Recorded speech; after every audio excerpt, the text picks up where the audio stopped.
don't know about you guys, but one of my favorite memories of the summer is the family vacation to the beach.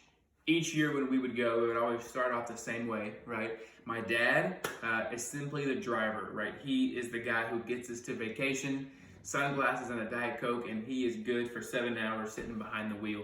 My mom, on the other hand, prepared for Armageddon, right? She had enough snacks to last us a whole week if we never made it to our destination and had to live in our car. I'm talking pigs in a blanket, peanut butter cookies with like a little Hershey's Kiss in the middle. They were so good.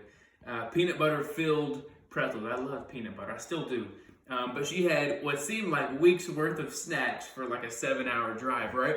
She would make everybody use the restroom, even if you didn't have to go. She would say those words. She would make everybody get a book, like I was going to read on the way to the beach. I don't read now, but I'm definitely not reading on the way to the beach, right? My mom would always say, get your devices, right? And as kids, you're like, what's a device, right? Okay, I'll grab my cell phone and Beats, but why are we calling them devices? But my mom was always prepared for everything and anything when we went on a family vacation. And in our Bible story today, we're going to look at a parable in Matthew where Jesus talks about being prepared. It's in Matthew 25. Read it when you get done watching this video. But in it, there's 10 bridesmaids, 5 wise and 5 foolish. Drink break. So the 5 foolish had just simple lamps, and the 5 wise had lamps with extra oil in them, right? And so it's the night before a wedding, and they all go out to meet the bridegroom, thinking that he's going to be there at a certain time, and he takes a little longer than they expected. And so the bridesmaids, without the extra oil, run out and have to go back to town to get more. Well, while they're gone, the bridegroom gets back, and then the 5 smart or wise bridesmaids get to go into the funeral procession and celebrate with everybody. And then when the foolish ones get back with the oil, they've already missed it and it's gone, so they missed out on it. And now this is a parable of Jesus being the bridegroom here and us, the church, as the bridesmaid, right? And the parable is teaching us that nobody knows when Jesus is going to come back, like a second time, to bring us all back up to him, right? Our job is just to be prepared if he comes now or if he comes back in a long time, right? Don't run out of oil. The Bible teaches more, I believe, on preparing than on actual planning, right? The one who prepares, who brought the extra oil, got to celebrate the wedding, right? And weddings back then would have lasted weeks. They were ragers. We can plan out our life all we want, right? When I was in 9th grade, I said, I am going to the NFL. I watched the NFL draft and saw what those people did. I said, I could do that exact same thing, right? And I thought I was going to do that. And then I maxed out at about 5'10", and that dream kind of went down the drain. And I stopped playing football in 9th grade, so it's kind of hard to get to the NFL if the last time you played was 14. But a lot of times, without knowing it, we can kind of play God and say, I'm going to do this exact same thing right here. My whole life is planned out. This is what I'm going to do. And we're kind of blind to everything else going on around us. And dreams and ambitions and goals are amazing, and we have to and need to have those. But we've also got to keep an open mind, because we could be blind to the things that God is doing around us, and we can miss what he has planned for us, right? So we have to prepare our hearts and our lives for what God has already planned and put in place, right? We are designed for a purpose and plan. We are all people of purpose, and people of purpose prepare. Try to say that if you're a stutterer. That was tough. So how do we prepare, right? So we're going to look at 3 ways we prepare. How do we prepare for things we know? How do we prepare for things we think? And how do we prepare for things that may be, right?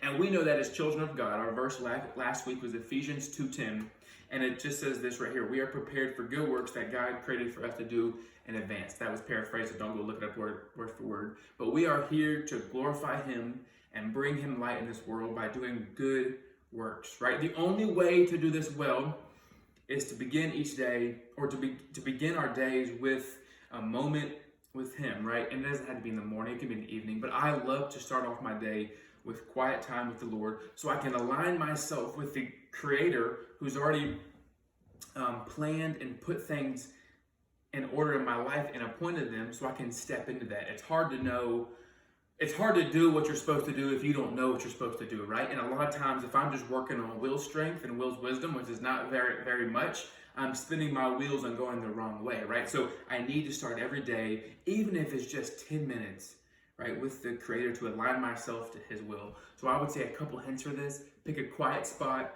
pick the same spot, and try to not keep your phone there. Because I do know how distracting a phone can be, right, with people texting and calling and social media stuff, and I totally get that. So I have to leave mine away or just turn it off.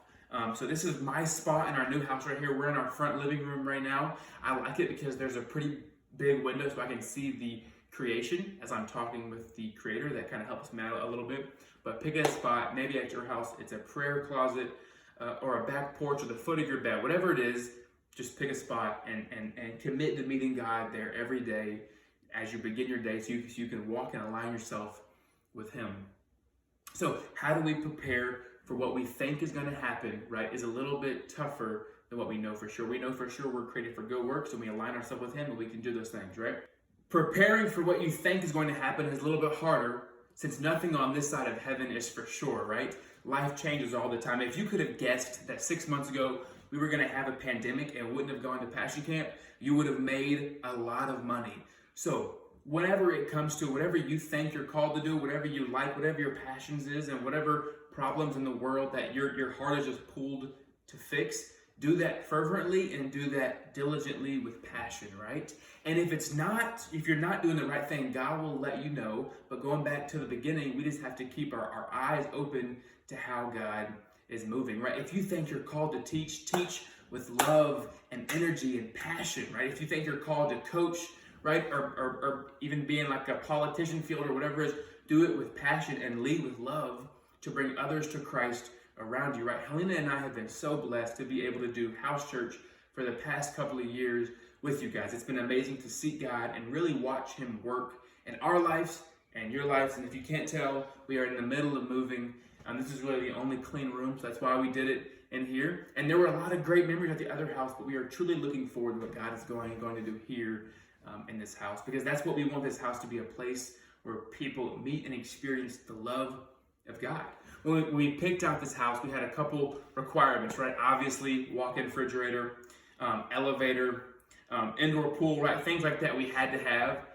Just kidding. The one thing we had to have was a space where we could continue to do church and lead people closer and closer to God, right? So we kind of started the process of turning our basement into a church, and it's not ready to be seen yet, so I'm not going to show you it yet. But in the next couple of weeks, you guys will be able to see as we get our house ready. We're going to kind of build a youth room in our basement, and it's going to be pretty sick, and it's going to be awesome, and God's going to do amazing things in it. But as a church, we could buy a building in the next couple of weeks, and God could provide that, and we may never use that space at all. But we are called to prepare like we're going to be there, I believe, like forever. So we're going to prepare like that space is going to be used. There's going to be a lot of work that goes into it, and that's okay, because that's what it's called. That's what it looks like to serve God. One of the things I haven't shared with anybody, but my prayer has been, it's on my hand right here, that I would love it to see God bring 100 kids to a living room, right? And as you know, if you've been with us, right, we probably have 25 kids on a night. That's a big goal, right? That it doesn't happen overnight. But I truly believe we should all do something so big that it's going to fail 100% if God doesn't show up. So that's my dream. So pray that with me if you want to. We want our house to be a place where kids meet and experience the love of Christ. We prepare ourselves for what He's already planned out and doing by walking with the Creator daily, right? You can't look at your parents' life, you can't look at your friend's life, you can't look at my life and try to copy that, because God has something different in store for each and every one of us. But sometimes we have to get our hands a little dirty and prepare. So here's a good question for you to ask this week. What are you preparing for? I can't wait to see you guys again. Until then, I'll see you Sunday at 5 p.m. on Zoom. Have an amazing week. Meme time, y'all.